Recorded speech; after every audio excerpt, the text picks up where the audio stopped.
Good morning दोस्तों, मैं हूं पंकज फौजदार और आप अपनी वही पुरानी हैशटैग बच्चा पार्टी।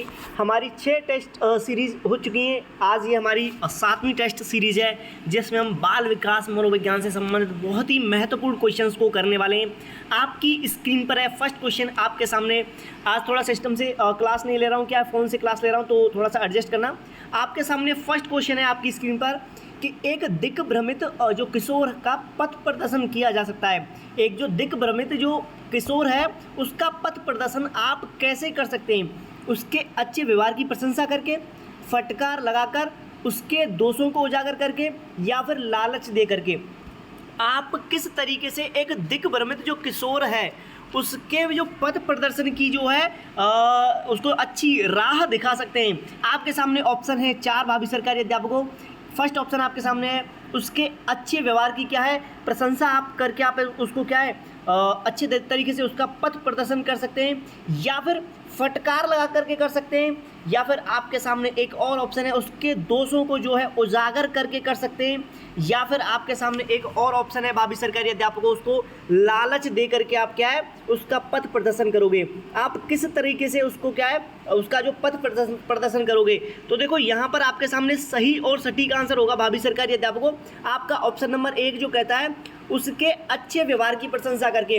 कैसे? उसका जो अच्छा व्यवहार है, जो बच्चा अच्छे काम करता है, अच्छे कार्य जो करता है बच्चा, उनकी प्रशंसा करोगे, जिसका क्या है उसका जो गलत कार्य है उनसे क्या है दिमाग जो है भटक जाएगा और वो क्या है अच्छे रास्ते पर आ जाएगा। अगला क्वेश्चन आपके सामने होगा कि किशोर शैशवावस्था की पुनरावृत्ति है, ये स्टेटमेंट किसका है और इसको स्टार लगा लेना भावी सरकारी अध्यापकों।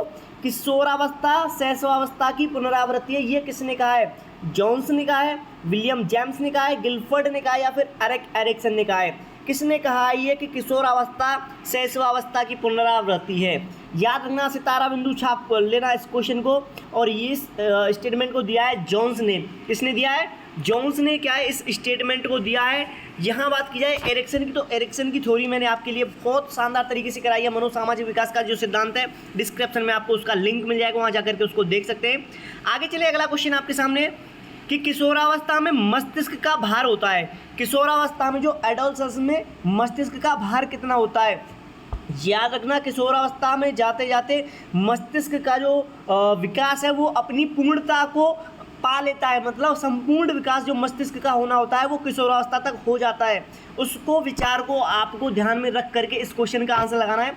350 ग्राम होता है, 1260 ग्राम होता है, 1200 से 1400 ग्राम होता है, या फिर 1600 ग्राम होता है। याद रखना, यहाँ बात की जाए सही आंसर की तो वो होता है कि किशोर में 1200 से 1400 ग्राम। 1200 से 1400 ग्राम यहाँ पर ऑप्शन क्यों रखा है मैंने, उसके पीछे एक कारण है कि किशोरावस्था की बात की जा रही है। यहाँ पर गर्ल्स और बॉयज़ मतलब मेल और फीमेल दोनों की बात की जा रही है भावी सरकारी अध्यापकों। यहाँ बात की जाए फीमेल्स की तो उनमें 50 ग्राम जो मस्तिष्क का भार है वो कम होता है। याद रखना, लड़कों में पाया जाता है 1350 ग्राम से 1400 ग्राम, तो लड़कियों में वहाँ 1300 से 1350 ग्राम पाया जाता है। याद रखना भावी सरकारी अध्यापकों, स्टार बना करके छाप लेना इस क्वेश्चन को। आपका सही आंसर होगा ऑप्शन नंबर 3। आगे चलिए, अगला क्वेश्चन देखें। अगला क्वेश्चन आपके सामने कि किशोरावस्था में हड्डियों की संख्या कितनी होती है। जो किशोरावस्था में हड्डियों की संख्या कितनी होती है वो आपको बतानी है। 270 होती है, 350 होती है, 206 होती है और 306 होती है। याद रखना, किशोरावस्था में जो बच्चे का जो है शारीरिक विकास भी पूर्ण हो जाता है, तो इसलिए उसकी हड्डियों की संख्या कितनी हो जाती है? 206 हो जाती है भावी सरकारी अध्यापकों। आगे चले, अगला क्वेश्चन आपके सामने है। क्वेश्चन नंबर 5 आपसे क्या कहता है कि किशोरावस्था में 1 मिनट में धड़कन कितनी बार होती है। किशोरावस्था की बात की जा रही है जहाँ पर व्यक्ति का विकास अपनी पूर्णता को धारण कर लेता है भावी सरकारी अध्यापकों। किशोरावस्था में 1 मिनट में जो धड़कन कितनी होती है? 140 बार, 100 बार, 85 बार, या फिर 72 बार। तो याद रखना, किशोरावस्था की बात की जा रही है तो कितनी होगी हमारी? 72 बार होगी भावी सरकारी अध्यापकों। कितनी होगी? 72 बार होगी। यहाँ अगर बात की जाती शैशवावस्था की तो उसमें बदलाव आ जाता, याद रखना भावी सरकारी अध्यापकों, लेकिन किशोरावस्था की बात की जा रही है तो 72 बार होगा। अगला क्वेश्चन देखते हैं। अगला क्वेश्चन आपके सामने है, किशोरावस्था में लड़कों का भार लड़कियों से कैसा होता है। किशोरावस्था में लड़कों का भार लड़कियों से कम होता है, अधिक होता है, समान होता है, या फिर बहुत कम होता है। इस क्वेश्चन को थोड़ा सा सोच समझ करके आंसर लगाना भावी सरकारी अध्यापकों। किशोरावस्था में लड़कों का जो वेट होता है वो लड़कियों से कैसा होता है? याद रखना, न लड़कियों से कम होता है ना ही समान होता है, ना कम होता है ना समान होता है। लड़कियों से कैसा होता है? थोड़ा सा अधिक होता है लड़कों का वेट, याद रखना भाभी सरकारी अध्यापकों। अगर यहाँ बात की जाए कि किशोरावस्था लड़कों में पहले आ जाती है, लड़कियों में, तो लड़कियों में पहले आ जाएगी भाभी सरकारी अध्यापकों। थोड़ी सी 1 साल का 1-1.5 साल का फर्क होता है उसमें। यहाँ वजन की बात की जाए तो किशोरावस्था में लड़कों में अधिक वजन पाया जाएगा। अगला क्वेश्चन, लड़कियों की लंबाई बढ़ती है, लड़कियों की लंबाई कितनी वर्ष तक बढ़ती है? 12 वर्ष तक बढ़ती है, 16 वर्ष तक बढ़ती है, 18 वर्ष तक बढ़ती है, या फिर 20 वर्ष तक बढ़ती है? आपको लगाना होगा सही और सटीक आंसर भाभी सरकारी अध्यापकों। तो याद रखना, लड़कियों की हाइट की जहां बात की जाती है तो मनोविज्ञान ये साबित करता है कि 16 वर्ष तक जो लड़कियों की जो है लंबाई बढ़ती है भाभी सरकारी अध्यापकों। आज के क्वेश्चन वो शानदार अल्टीमेट क्वेश्चन मैंने आपके लिए रखे हैं वास्तव में, जो हमारा कहीं ना कहीं बेसिक जो है वो मजबूत करते हैं, और क्वेश्चन जो हम कभी उनको पढ़ते नहीं है, कभी ध्यान नहीं देते उन क्वेश्चन की ओर। तो आगे चले अगला क्वेश्चन, 12 से 13 वर्ष तक दांतों की संख्या हो जाती है। 12 से 13 वर्ष तक दांतों की संख्या कितनी हो जाती है? 15 से 20, 27 से 28, 31 से 32 और 20 से 22। लगाना है आपको सही और सटीक आंसर भाभी सरकारी अध्यापकों। क्या होगा हमारा सही और सटीक आंसर? क्वेश्चन नंबर 8 आपकी स्क्रीन पर है। याद रखना, 12 से 13 वर्ष की जहां बात की जाए बाल्यावस्था के अंत में, याद रखना किसमें? बाल्यावस्था का अंत और किशोरावस्था के प्रारंभ में जहां दांतों की बात की जाए तो वो हो जाती है हमारी 27 से लेकर के 28 दांत हमारे क्या है हो जाते हैं। 27 से लेकर के 28 दांत हो जाते हैं। आगे चले अगला क्वेश्चन, प्रज्ञा दंत विजडम टीथ की संख्या कितनी होती है? प्रज्ञा दंत की जो संख्या है वो कितनी होती है? और इसको स्टार लगा लेना भाभी सरकारी अध्यापकों। 1 होती है, 4 होती है, 2 होती है, या फिर 3 होती है, जिनको अपने लोकल भाषा में बोला जाता है तो अकल दांत जिनको बोलते हैं, अकल के दांत जो बोलते हैं, उनकी संख्या कितनी होती है? याद रखना, उनकी संख्या होती है 4। याद रखना भाभी सरकारी अध्यापकों, जो अकल के जो हमारे दांत होते हैं जिनको प्रज्ञा दंत या फिर विजडम टीथ बोला जाता है, उनकी संख्या कितनी होती है? 4 होती है। लोकल लैंग्वेज में बोल देते हैं हम उसको अकल वाले दांत या दाढ़ बोल देते हैं। आगे चले अगला क्वेश्चन, कुल दांत होते हैं, कुल दांतों की संख्या कितनी होती है वो आपको लगाना है भाभी सरकारी अध्यापकों। आपका सही आंसर हो जाएगा, आपको जैसे कि पता है 32 हमारे क्या होते हैं? कुल दांत होते हैं। आगे चलें, 10 क्वेश्चन आपने कंप्लीट कर चुके हैं आप। तो अगला क्वेश्चन आपके सामने है क्वेश्चन नंबर 11 नंबर, और 11 नंबर क्वेश्चन आपसे कहता है कि व्यक्तिगत और घनिष्ठ मित्रता किशोर अवस्था की कैसी विशेषता है? किशोरावस्था की विशेषता है मतलब व्यक्तिगत और घनिष्ठ मित्रता किशोरावस्था की विशेषता है। ये स्टेटमेंट किसका है? स्टार लगा लेना इस क्वेश्चन को। फ्रॉइड का होगा, वैलेंटाइन का होगा, रॉस का होगा, या फिर किलपैट्रिक का होगा। याद रखना, किलपैट्रिक और किलपैट्रिस दोनों ही अलग हैं। का और सा का फर्क आता है उसमें। किलपैट्रिक का है, रॉस का है, फ्रॉइड का है, या फिर वैलेंटाइन महोदय का है। तो ये स्टेटमेंट देने वाले किशोरावस्था से संबंधित कौन है? वैलेंटाइन महोदय हैं। उन्होंने कहा है कि व्यक्तिगत और घनिष्ठ मित्रता ही किशोरावस्था की विशेषता है। याद रखना भाभी सरकारी अध्यापकों। आगे चलें अगला क्वेश्चन। अगला क्वेश्चन आपके सामने है, ये क्वेश्चन बहुत ज़्यादा महत्वपूर्ण है आपके सामने। जो रीट का जो एग्जाम हुआ था उसमें ऐसे क्वेश्चंस आए थे। अभी लास्ट वाला जो एग्जाम हुआ था, मतलब सेकंड लास्ट जो एग्जाम हुआ था, जब अंडाणु X के साथ में शुक्राणु Y गुणसूत्र मिलता है तो जन्म होता है लड़के का, लड़की का, दोनों का, या फिर कुछ नहीं होता है। जब अंडाणु कैसा है हमारा X है और शुक्राणु कैसा है हमारा Y है, तो किसका जन्म होगा? लड़के का होगा, लड़की का होगा, या फिर दोनों का होगा, या फिर किसी का नहीं होगा।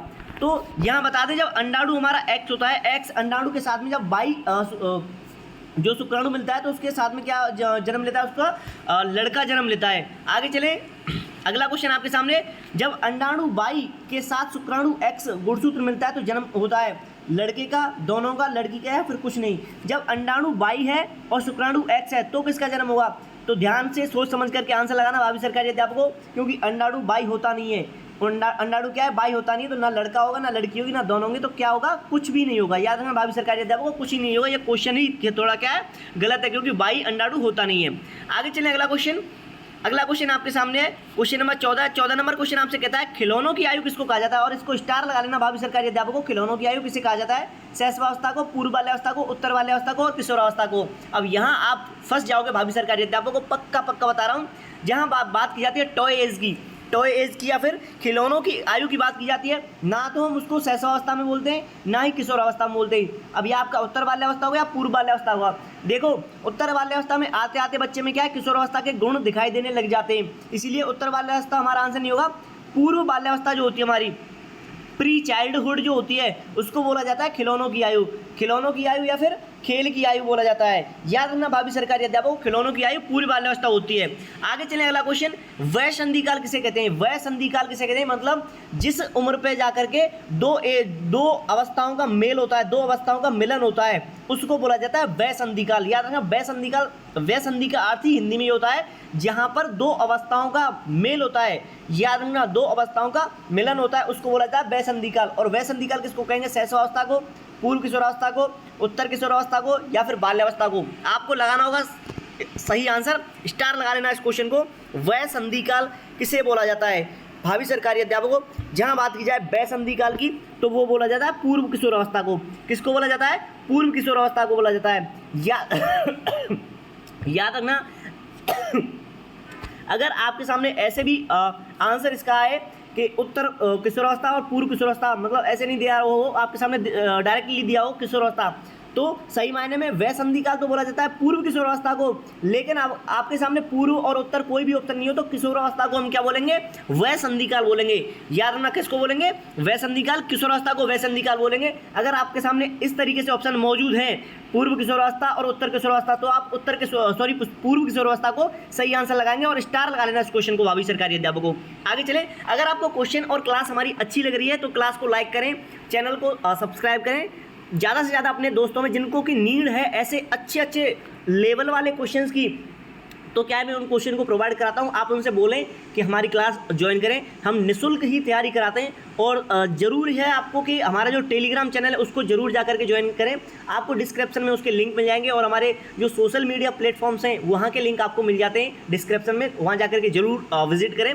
आगे देखते हैं अगला क्वेश्चन, उलझन की अवस्था किसे बोला जाता है? उलझन की अवस्था किसे बोला जाता है? शैशवावस्था को, उत्तर बाल्यावस्था को, पूर्व किशोरावस्था को या फिर उत्तर किशोरावस्था को। देखो बच्चे के सामने या फिर किसी व्यक्ति के सामने सबसे ज़्यादा उलझने किस अवस्था में आती हैं? किस अवस्था में सबसे ज़्यादा उलझने आती हैं? जब बच्चा कैसा होता है? कंफ्यूज हो जाता है, भाई क्या करूं क्या नहीं करूं, स्कूल में ये भी हो रहा है ये भी हो रहा है, मेरा कोई दोस्त नहीं है, ऐसे विचार बच्चे के दिमाग में आते हैं तो उसको बोला जाता है उलझन की अवस्था। वो ना शैशवावस्था होती है, ना बाल्यावस्था होती है, ना ही वो किशोरावस्था होती है, उत्तर किशोरावस्था होती है, वो होती है पूर्व किशोरावस्था। याद रखना जब बच्चे की उम्र 13 से 14 वर्ष की होती है, 12 से 14 वर्ष की जो उम्र होती है उसको बोला जाता है पूर्व किशोरावस्था, उलझन की अवस्था उसी को बोला जाता है। याद रखना भावी सरकारी अध्यापकों, स्टार लगा लेना इस क्वेश्चन को और स्क्रीनशॉट लेकर के रख लेना, मन मस्तिष्क और स्कीमा में छाप लेना।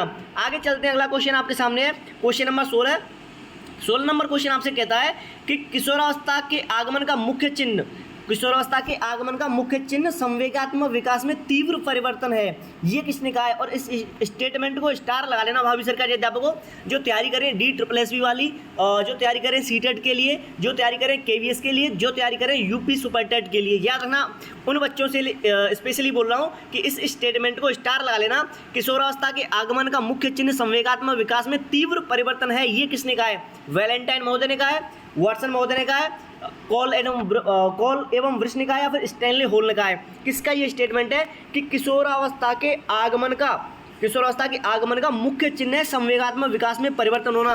और इस स्टेटमेंट को देने वाले नाम याद रखना, ना आपके वैलेंटाइन है, ना वाटसन है, ना स्टैनली हॉल है, उनका नाम है कॉल एवं वृष। क्या नाम है उनका? कॉल एवं वृष उनका नाम है।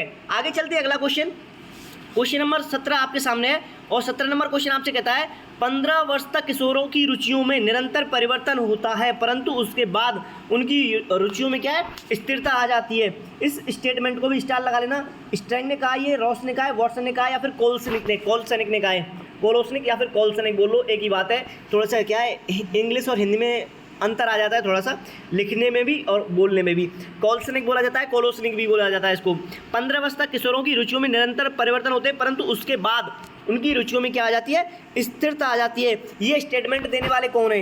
याद रखना, ये स्टेटमेंट देने वाले हैं आपके लोकप्रिय जो नेता हैं, उनका नाम है स्ट्रैंग महोदय। याद रखना, स्ट्रैंग एक ऐसे भी लिखा जाता है याद रखना भावी सरकारी अध्यापकों, जहाँ कहीं भी आपको खेल से संबंधित कोई भी अगर आपको स्टेटमेंट मिल जाता है उनका सीधा संबंध स्ट्रैंग महोदय से होता है। याद रखना, मेरे को आज तक कोई ऐसा स्टेटमेंट नहीं मिला जो खेल से संबंधित हो और वो क्या स्टेटमेंट स्ट्रैंग ने ना दिया हो, किसी और ने दिया हो। याद रखना, खेल से संबंधित जितने भी स्टेटमेंट मेरे को मिले वो स्ट्रैंग ने दिए हैं। तो आपसे भी उम्मीद कर रहा हूँ आपको समझ में आया होगा, जहाँ कहीं भी आपको खेल से संबंधित कोई स्टेटमेंट मिल जाए सीधा संबंध उसका स्ट्रैंग के साथ में होगा। आगे चलें, अगला क्वेश्चन है आपके सामने, किसके अनुसार हमारे माध्यमिक विद्यालयों को छात्रों की विभिन्न प्रवृत्तियों, रुचियों और योग्यताओं को पूर्ण करने के लिए विभिन्न कार्यक्रमों की व्यवस्था करनी चाहिए। मतलब किसके अनुसार हमारे माध्यमिक विद्यालयों को छात्रों की विभिन्न प्रवृत्तियों, रुचियों और योग्यताओं को पूर्ण करने के लिए विभिन्न कार्यक्रमों की व्यवस्था करनी चाहिए। ऐसा कौन सा आयोग, ऐसा कौन सा एनसीएफ है या फिर ऐसा कौन सा वो जो है आयोग बोल सकते हैं हम, वो कहता है एनसीएफ 2005 के अनुसार, मुदालियर आयोग के अनुसार, व्यावसायिक निर्देशन के अनुसार और पाठ्यक्रम के अनुसार। तो क्वेश्चन नंबर 17 आपकी स्क्रीन पर है भावी सरकारी अध्यापकों, किसके अनुसार हमारे माध्यमिक विद्यालयों को छात्रों की विभिन्न प्रवृत्ति, रुचि, योग्यता को पूर्ण करने के लिए विभिन्न कार्यक्रमों का जो आयोजन है या फिर उनकी व्यवस्था करनी चाहिए। तो देखो भावी सरकारी अध्यापकों, आपके दिमाग में जा रहा होगा ऐसा एनसीएफ में लिखा है, बिल्कुल नहीं लिखा। व्यावसायिक निर्देशन नहीं, पाठ्यक्रम के अनुसार नहीं, ऐसा कहने वाले हमारे मुदालियर आयोग महोदय। याद रखना, इस क्वेश्चन का सही आंसर होगा मुदालियर आयोग। आगे चलते हैं, अगला क्वेश्चन देखते हैं। अगला क्वेश्चन आपके सामने है क्वेश्चन नंबर 18 और 18 नंबर क्वेश्चन आपसे कहता है, किसने माध्यमिक विद्यालयों में नैतिक और आध्यात्मिक मूल्यों की शिक्षा की संस्तुति की है या फिर प्रस्तावना रखी है? कोठारी आयोग ने, मुदालियर आयोग ने, BN झा ने या फिर इनमें से कोई नहीं। सही और सटीक आंसर लगाना होगा। देखो, जहां बात की जाती है विद्यालयों में नैतिक मूल्यों की, नैतिक एवं आध्यात्मिक मूल्यों की जहां बात की जाती है वो तो बताए थे कोठारी आयोग ने। याद रखना, वो किसने बताए थे? कोठारी आयोग ने। और जहां बात की गई थी उनकी रुचि और योग्यताओं की, वो बताई थी मुदालियर आयोग ने। याद रखना भावी सरकारी अध्यापकों, रुचि और योग्यता की बात करते हैं, बच्चे की जिसमें रुचि है वो कार्य करे उसकी बात करता है मुदालियर आयोग। उसकी बात कौन करता है? मुदालियर आयोग। और बच्चे में नैतिकता का विकास हो उसकी बात करता है कोठारी आयोग। याद रखना, दोनों में मामूली सा फर्क है लेकिन बहुत अच्छा फर्क है। आगे चलते हैं, अगला क्वेश्चन देखते हैं।